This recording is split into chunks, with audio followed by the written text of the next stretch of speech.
My name is Salvador Jime nez Flores. I'm an assistant professor at the School of the Art Institute of Chicago, and I'm an Artaxis board member. My art influence is a time machine. I like to look back and forth and fly through borders.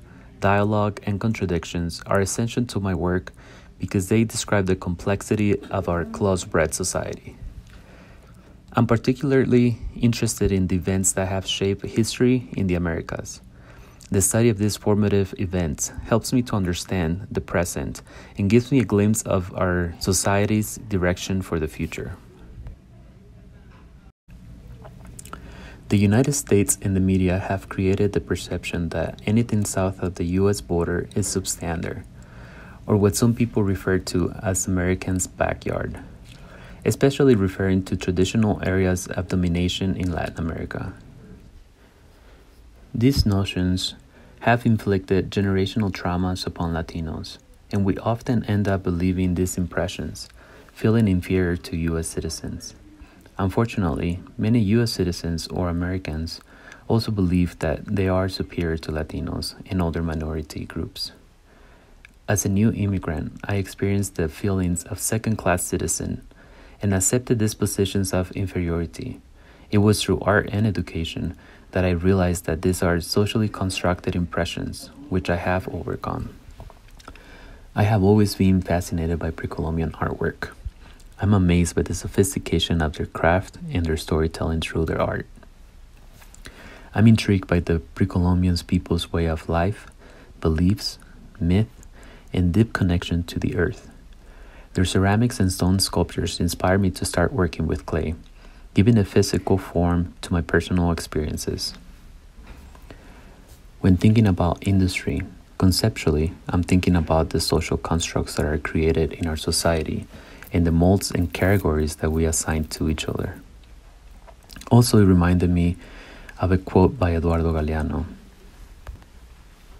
Quote, "We have reached a point where to name things is to denounce them. But to whom and for whom? We are what we do, especially what we do to change what we are. Our identity resides in action and struggle. Therefore, the revelation of what we are implies the denunciation to those who stop us from being what we can become." End quote.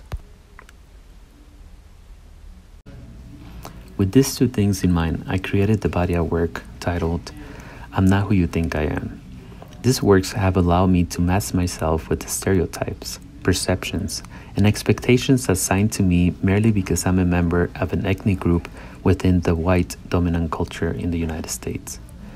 By confronting these assigned personas, I can then remove the baggage that I have accumulated and carried for years. Through these works, I'm digging deep down into my inner self, hoping to find universality and humanness in my work that transcends adaptation and it blurs the division of dominant and ethnic groups. My artwork has become an ongoing process of self-definition as a Mexican-born artist living in the United States. As an American and as a Mexican, I have experienced a double consciousness. I think in two languages, I live in two different cultures, and I'm expected to understand and embrace these two worlds. I am still searching for my identity and the role I play in this society. However, I have chosen not to be defined by labels, categories, or race, because like Eduardo Galeano states, we might be limiting ourselves in who we can become.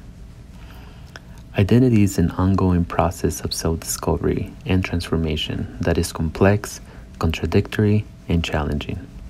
Naturally, one's identity evolves as the context changes. I don't want to be stigmatized and put in a category.